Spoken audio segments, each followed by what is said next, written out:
The small town of Savoy, Illinois, nestled among the endless flat farmlands and winding rural roads, carried an air of simplicity and quiet tradition. It was the kind of town where everyone knew everyone, where secrets were whispered behind lace curtains and small talk thrived in the aisles of the local grocery store. The year was 2012, and at the heart of this tight-knit community stood the First Baptist Church, a modest brick building with a weathered wooden door and a towering steeple that pierced the sky like a solemn guardian of faith. Every Sunday, the church bells chimed through the crisp morning air, summoning the faithful to worship. At the helm of the congregation was Pastor Henry Collins, a man revered not only for his steadfast faith, but also for his tireless dedication to the town's well-being. At 65, Pastor Collins exuded an air of wisdom and compassion, his deep voice filling the sanctuary with calm assurance. He spent his days leading services, organizing charity events, and offering counsel to those burdened with life's troubles. To many, he was a pillar of unwavering support, a steady beacon in the unpredictable tides of life. Several months earlier, Pastor Collins had introduced a young woman named Nia Williams to the congregation. She was just 22, with delicate features and a reserved manner that suggested she preferred to blend into the background. Pastor Collins had explained that Nia had come upon difficult times, and in his infinite generosity, he had offered her a place in his home as his assistant. The congregation, familiar with the pastor's charitable nature, accepted her presence without question. She was seen as another lost soul rescued by his benevolent hand, a testament to his selflessness. Despite her presence at every Sunday service, Nia remained an enigma. She sat quietly in the back pew, her head often bowed, her hands tightly folded in her lap. She rarely spoke, and when she did, her voice barely rose above a whisper. Her movements were careful, almost rehearsed, as if she were treading on uncertain ground. While many in the congregation saw her as shy and overwhelmed by the weight of her circumstances, one person saw something different. James Carter, a 27-year-old mechanic, had always been a loyal member of the church. He worked long hours in the local auto shop, fixing engines and changing tires, but he never missed a Sunday service. Church was his sanctuary, a place where he could seek guidance and clarity. He respected Pastor Collins immensely, often looking to him for wisdom and encouragement. However, something about Nia unsettled him in ways he couldn't explain. James had noticed how Nia seemed to avoid eye contact with others, how she flinched at sudden noises and kept her distance even during post-service gatherings in the social hall. There was a stiffness to her posture, a wariness in her eyes that didn't align with the safety and warmth the church was meant to provide. He couldn't shake the feeling that something was off. One Sunday, James took special notice of Nia. She sat closer to the front than usual, her gaze flitting nervously across the room. She shifted in her seat, fingers twisting the hem of her dress. When their eyes finally met, James felt a chill creep down his spine. It wasn't just shyness in her eyes, it was fear. A desperate, pleading look that clung to him long after the service ended. That fleeting moment haunted him, embedding itself into his thoughts like a splinter that refused to be ignored. He started observing her more closely, watching how she reacted whenever Pastor Collins came near. She seemed to shrink in his presence, her shoulders tensing, her breath quickening ever so slightly. When she thought no one was watching, James saw the way she glanced toward the exit, as if measuring the distance to freedom. Doubt began to fester in his mind. He had always trusted Pastor Collins, believed in his goodness, but the unease in Nia's eyes forced him to reconsider. Why did she appear so isolated in a place meant to bring people together? Why did her gratitude feel more like apprehension? James wrestled with these questions, unable to reconcile the image of the kind, compassionate pastor with the distress he sensed in Nia. The thoughts consumed him, gnawing at the edges of his conscience. He resolved to uncover the truth, even if it meant questioning everything he had once believed. Something wasn't right, and James couldn't stand by and ignore it. Nia's silent cry for help was too loud to dismiss. One evening, as the sun dipped below the horizon and the church grounds were bathed in a soft amber glow, James found himself lingering near the entrance. The day's service had long ended, and most of the congregation had dispersed into the quiet streets of Savoy. The air was heavy with the scent of freshly cut grass and the distant aroma of dinner being prepared in nearby homes. James noticed Nia standing alone by the side of the church, her slender figure partially concealed by the looming shadow of the building. She appeared lost in thought, her posture rigid and her fingers nervously twisting the hem of her faded dress. Her eyes darted anxiously around, scanning the area with an unease that sent a chill through James. James approached her cautiously, careful not to startle her. The gravel beneath his feet crunched softly, and he saw her flinch at the sound. Her body tensed, and for a moment it seemed as if she might flee. Her lips trembled as she struggled to meet his gaze, her shoulders hunched as if burdened by an invisible weight pressing down on her.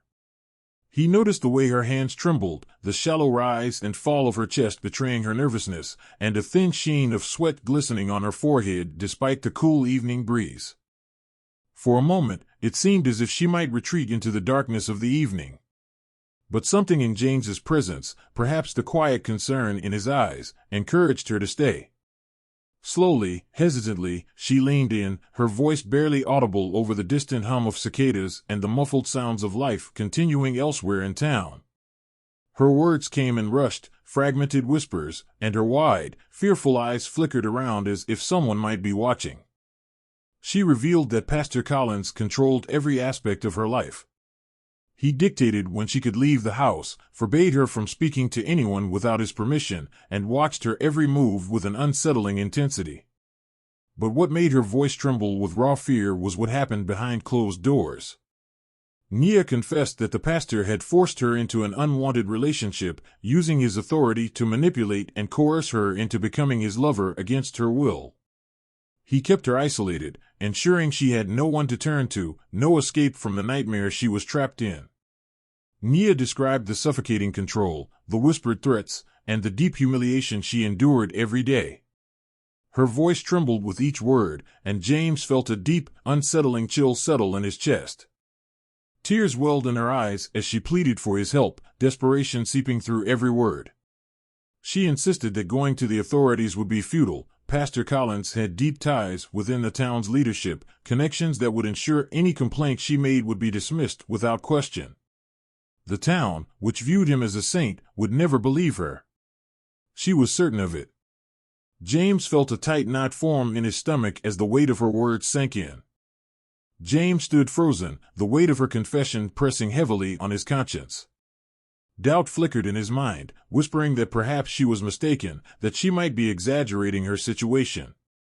Pastor Collins had always been a figure of respect and admiration, a man who dedicated his life to serving others. The thought of him being capable of such cruelty was almost impossible to accept. Yet the look in Nia's eyes, the raw vulnerability etched into her face, suggested otherwise. She looked like a woman on the brink of breaking, trapped in a life she couldn't escape. Despite the storm of uncertainty raging inside him, James knew he couldn't ignore her plea. He promised himself he would find a way to help her. Ideas began to swirl in his mind, though none seemed feasible against the towering influence of the pastor. He struggled with his own skepticism, but the haunting image of Nia's fearful expression refused to leave him. That night, as he lay in bed staring at the ceiling, he replayed their conversation over and over. The doubt and fear intertwined with his thoughts, but beneath it all, a deep sense of responsibility took root. He couldn't abandon her to whatever unseen horrors she faced behind the pastor's closed doors. The weight of the responsibility felt overwhelming, but James knew he had no choice. No matter the cost, he had to uncover the truth and find a way to free her from the chains that bound her life. James and Nia made their plans with the utmost caution, knowing that even the slightest misstep could lead to disastrous consequences. They decided that Friday morning would be the perfect time for their escape, when most of the townspeople would be preoccupied with their daily routines. The streets would be quiet, with only a few shopkeepers opening their stores and delivery trucks making their early rounds. Nia promised to take only the essentials, clothes, a few personal items, and whatever cash she could gather without arousing suspicion. James spent sleepless nights refining the plan in his head, considering every possible obstacle they might face. He parked his truck a few streets away from the pastor's house, ensuring it wouldn't draw any unwanted attention. He mapped out the quickest route out of town, avoiding the main roads where they could be easily spotted. He considered what supplies they might need for the journey, extra fuel, food, and a first aid kit in case something went wrong. Every detail had to be perfect, every move calculated. As the day of the escape approached, Nia's demeanor changed. She became more anxious, her eyes constantly flickering to the clock, counting down the hours. Her usual silence grew heavier, and she began avoiding unnecessary conversations, fearing she might slip up and reveal too much. She checked the contents of her small bag repeatedly, ensuring everything was in place. The tension in the air was palpable, and James could sense the growing unease in her every movement. Pastor Collins, always observant, began to take notice. He was a man accustomed to control, and the slightest deviation from routine never escaped his attention. He noticed how Nia's hands trembled more than usual when she served him his evening tea. Her glances toward the front door were becoming more frequent, and her footsteps hesitated before crossing the threshold. Suspicions crept into his mind, and he responded with increased vigilance. He began locking the doors earlier, ensuring that Nia had no opportunity to leave unnoticed. He reduced the number of errands he sent her on, keeping her within the confines of the house as much as possible. He watched her closely during meals, observing the nervous flicker in her gaze and the way she picked at her food rather than eating it. James could feel the pressure mounting. Every interaction with Nia became riskier, every exchange of glances more fraught with hidden meaning. He noticed how she seemed to retreat further into herself, her fear growing more tangible by the day. Even the briefest moment of eye contact with the pastor sent a visible shiver through her, and James could tell that the man was tightening his grip. The possibility of their plan being discovered loomed over them like a storm cloud, and James knew they couldn't afford any mistakes. The night before their planned escape, James lay awake in his small apartment, his mind racing with worst-case scenarios. What if the pastor had already suspected them? What if someone in the congregation had noticed something and tipped him off? He kept his phone within reach, ready for a signal from Nia, but with each passing hour, his anxiety grew stronger. Every noise outside made him flinch, every creak of the floorboards felt like an omen. Nia, on the other hand, struggled with her own fears. She felt trapped, suffocated by the walls of the house that had once seemed like a refuge, but now felt like a prison.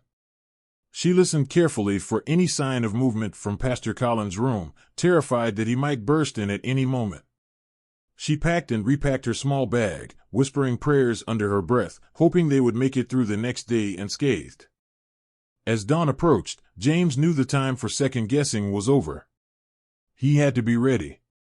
One wrong move could cost them everything, but he had no choice. They were running out of time, and he could only hope their courage would be enough to see them through. The night of the escape arrived, cloaked in an eerie silence, as if the town itself held its breath. The streets of Savoy lay empty, their usual hum of distant voices and passing cars absent, leaving behind only the soft rustle of wind through the trees.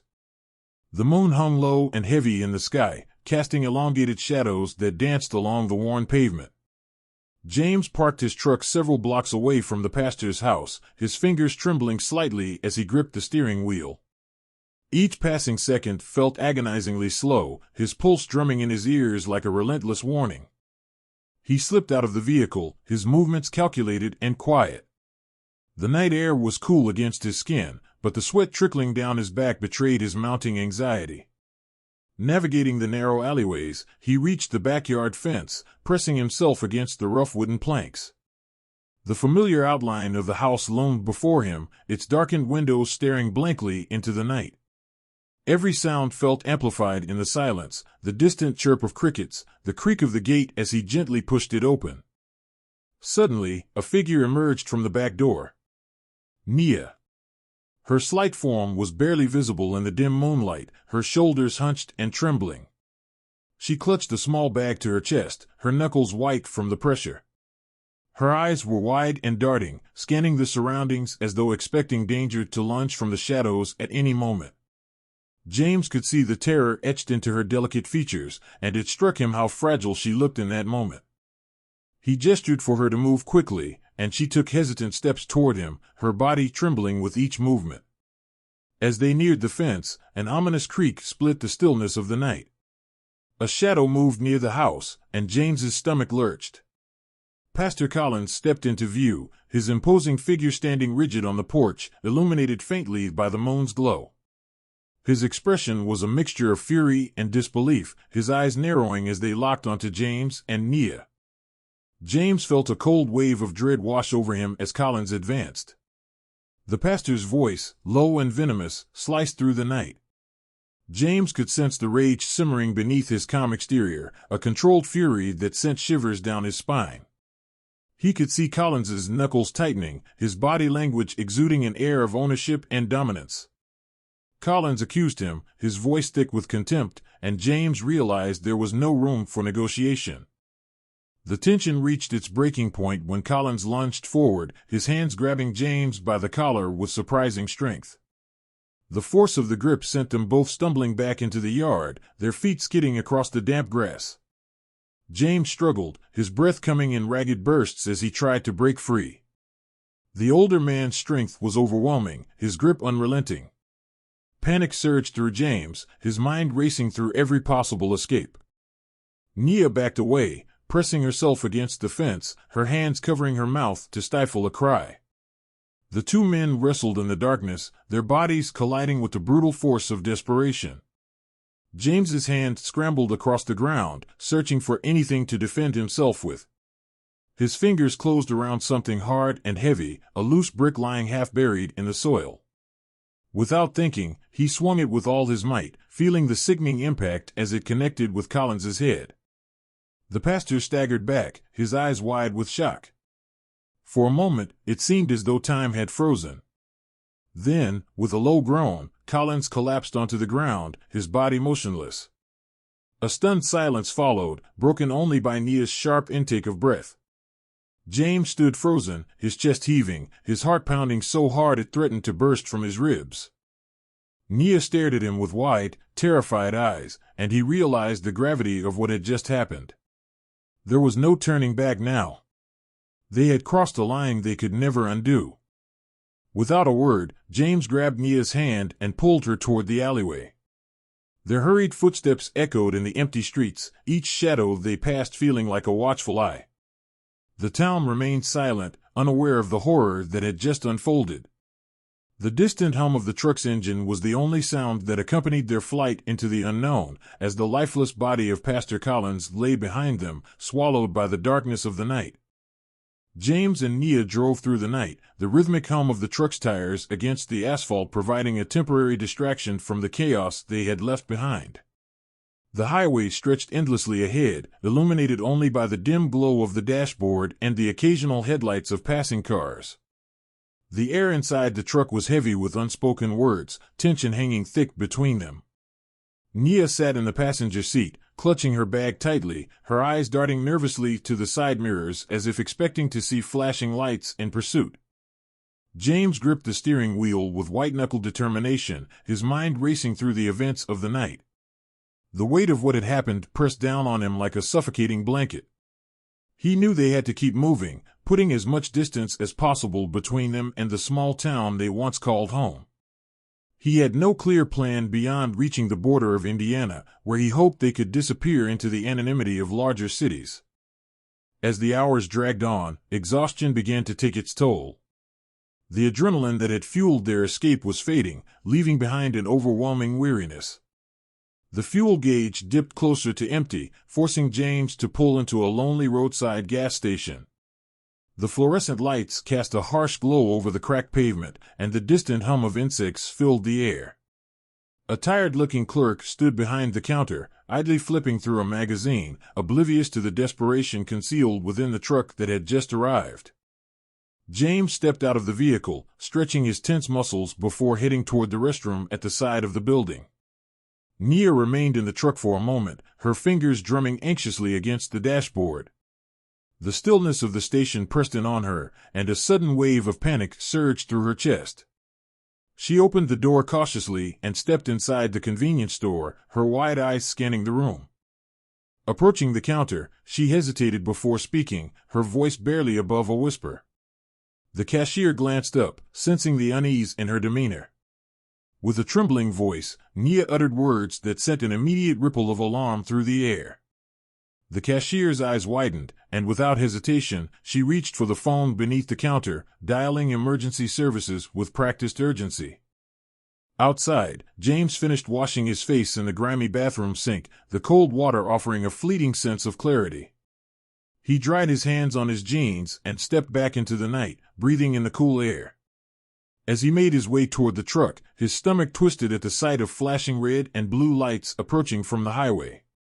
Panic gripped him as police cruisers skidded to a stop around the vehicle, officers swiftly surrounding it with drawn weapons. James froze in place, his mind struggling to process what was happening. Nia stood beside the truck, tears streaming down her face, her body shaking with fear and relief. She pointed toward James, her voice cracking as she explained her side of the story to the officers. James could hear snippets of her frantic words, accusations of kidnapping, claims that he had forced her to flee, and that her husband had been killed in cold blood. The officers moved in quickly, pinning James against the side of the truck and restraining him in a matter of seconds. His protests fell on deaf ears as he struggled against their grip, shouting that he had only been trying to help her. The cold metal of the handcuffs bit into his wrists as he was pushed into the back of a police cruiser, his heart pounding in his chest. Nia sobbed uncontrollably, clutching herself as officers gently led her away from the truck. James watched helplessly through the car window, his mind spinning with disbelief. The world around him blurred into a chaotic swirl of flashing lights and indistinct voices, the weight of betrayal settling heavily in his chest. As the police cars pulled away from the gas station, the empty road stretched ahead, swallowing them into the unknown. At the police station, the fluorescent lights cast a sterile glow over the interrogation room, where James sat in silence, his hands cuffed to the metal table. The hum of distant voices and the occasional shuffle of papers seeped through the walls, but his mind was too clouded with confusion to process them. The weight of exhaustion and disbelief pressed heavily on his shoulders as he stared at the peeling paint on the walls. He replayed the events in his mind, searching for any sign he had missed, any clue that might have revealed the truth before it was too late. Outside the room, officers gathered, piecing together the fragmented details of the case. They sifted through reports, cross-referencing Nia's records with statements from psychiatric professionals. It wasn't long before the truth began to surface. Nia had a long history of mental illness, her condition diagnosed as paranoid schizophrenia years ago. She had no family, no friends, and no stable place to call home. She had spent most of her life drifting between shelters and institutions, each stay punctuated by episodes of delusion and confusion that made it difficult for her to remain anywhere for long. Pastor Collins, known for his charitable work and deep connections in the community, had taken a special interest in her case. He had convinced her doctors to release her under his guardianship, promising to provide her with the stability and support she needed to reintegrate into society. He believed that faith and a structured environment could offer her solace where medicine alone had failed. His influence had been enough to sway the hospital's board, and Nia was released into his care. The accusations she made against the pastor, the desperate pleas for help, everything James had believed to be true, were nothing more than manifestations of her illness. The pastor's efforts to protect her had been misconstrued in her fractured reality, her mind shaping a narrative in which he became her captor rather than her guardian. The officers exchanged knowing glances as they compiled their findings, the tragic irony of the situation settling over them like a heavy fog. When James was finally confronted with the truth, the words fell upon him like a crushing weight. The realization that he had been drawn into an illusion, manipulated by a woman trapped in her own mind, left him hollow and numb. The clarity he had sought came too late, and the consequences of his actions were irreversible. Despite his good intentions, he now faced charges of involuntary manslaughter and kidnapping. The law could not accommodate his remorse or his ignorance. Through the barred window of his holding cell, James watched the world outside, distant and unattainable. The weight of regret bore down on him as he held his head in his hands, his thoughts racing through the chain of events that had led him to this place. He had wanted to be a hero, to save someone in need, but instead, he had been caught in a storm of deception, one that had shattered both his life and the life of an innocent man. Meanwhile, Nia was transferred back to the psychiatric facility under heavy sedation. Her eyes, once filled with fear and desperation, now held an eerie calmness. She sat quietly in the sterile white room, a faint smile playing on her lips, as if nothing had happened.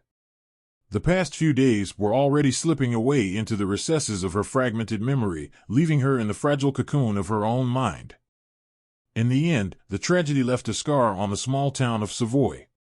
The congregation mourned the loss of Pastor Collins, struggling to reconcile the man they knew with the horrifying narrative that had emerged. James became a cautionary tale, a man who had let his heart lead him astray. And Nia, lost once again to her delusions, remained trapped in a world only she could see.